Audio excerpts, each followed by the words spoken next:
درآمد ابوعطا ردیف استاد عبدالله دوامی. در گذشته در مورد ابوعطا به طور مفصل صحبت شده.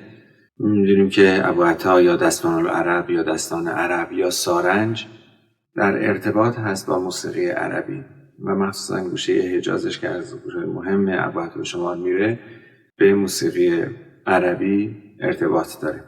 اما این مجموعه با روح فرهنگ ایرانی آمیخته شده و چیزی که امروز ما داریم کاملا ایرانی هست.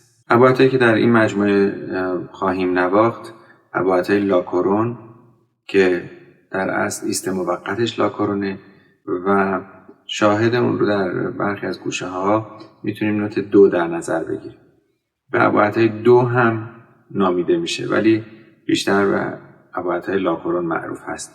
در شور سل واقع شده و معمولا خیلی شبیه به شور هست. ابوعطا حرکت ها از دو به سمت لاکورون و سل یا از ره به سمت لاکورون و سل حرکت اصلی ابوعطا به شمار میره.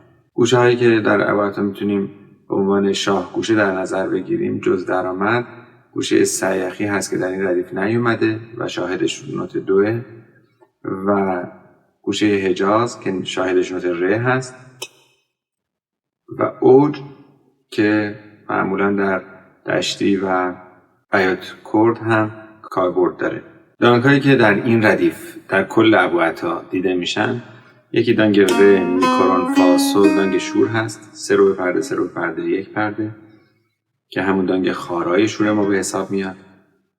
دانگ اصلی شور سل لاکورون سی بمول دو، دانگ دشتی دو ره می بمول فا و دانگ شور ره میکرون فا سل که دانگ اوج هست و البته تکراری است بر دانگ بالا، اما چون در پایین با یک حالت دیگه استفاده میشه میتونیم اون رو جداگانه در نظر بگیریم.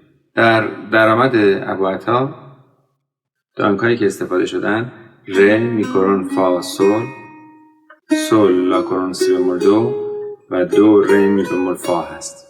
فروت‌های نهایی در ابوعطا روی سل شکل میگیره و فروت‌های موقت روی لاکورون. کوکتار دو سل دو سیم اول برابر با سی انگلیسی در تیونر در نظر گرفته شده. علامت مایه نما سی بمول می بمول لاکورون دو سی لا سل لا سی لا سل فا سل سل لا سی دو سی لا سل لا سی لا سل فا سل سل لا سی دو سی لا سی دو سی دور دو سی لا دو سی لاس سل لا سی لا سی لا سی دور دو سی دو سی دو سی دو دور دو سی لا سل لا سی لا سلام لا سی دو دو سی دو دو سی دو دو سی لا سی دو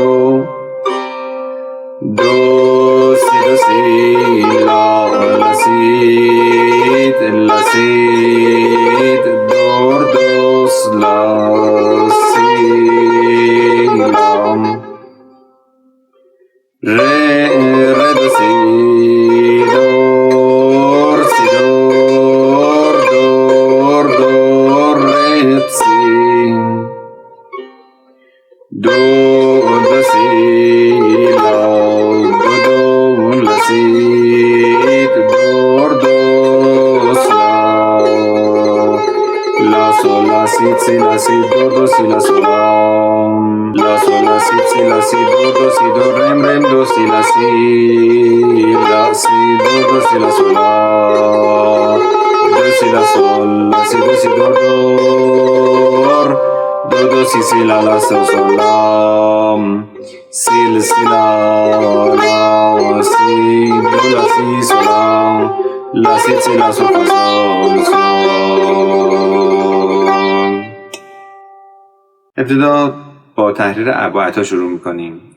این تحریر ابوعطا که روش واریاسیون هایی هم شکل گرفته در ابتدا حالت نشیب و فراز به خودش میگیره.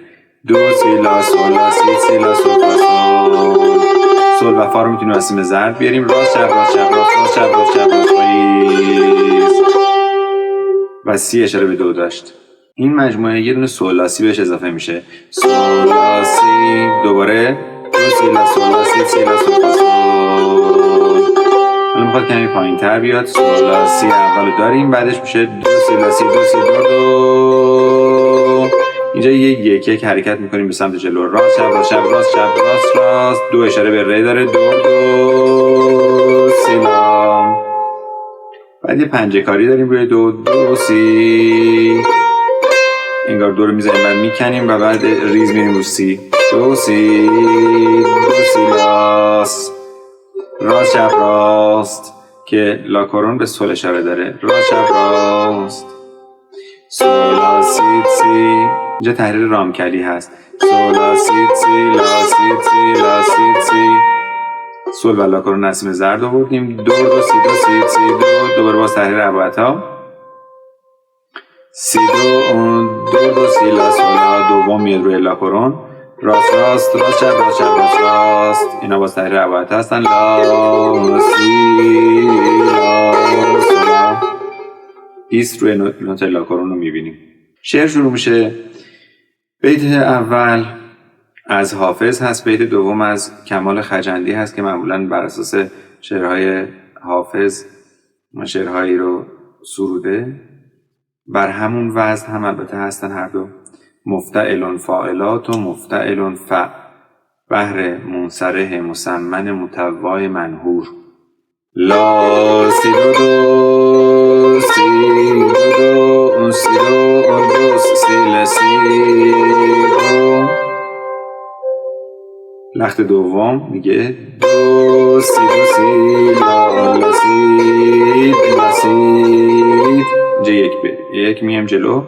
دو لا سی لا.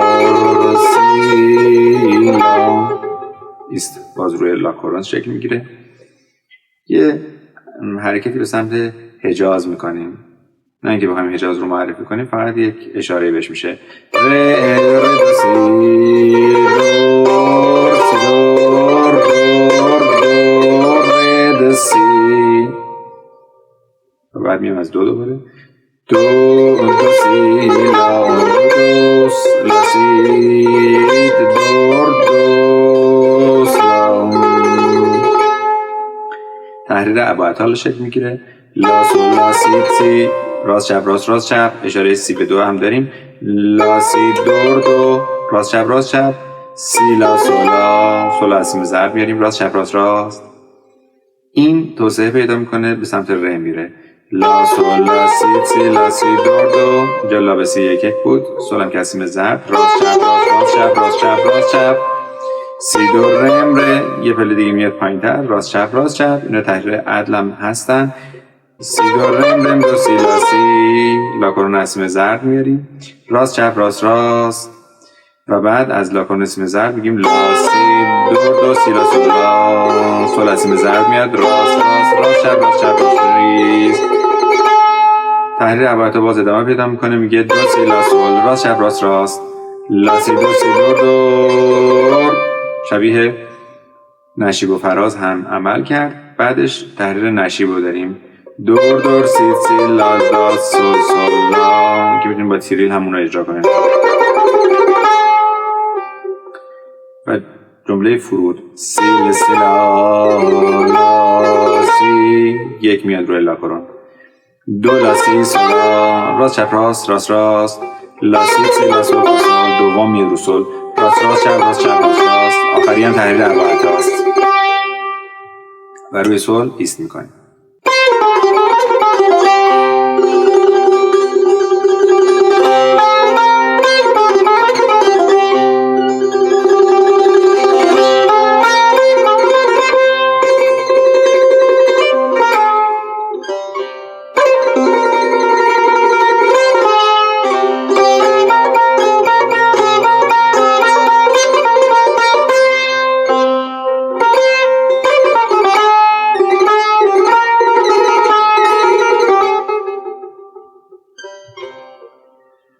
روشنی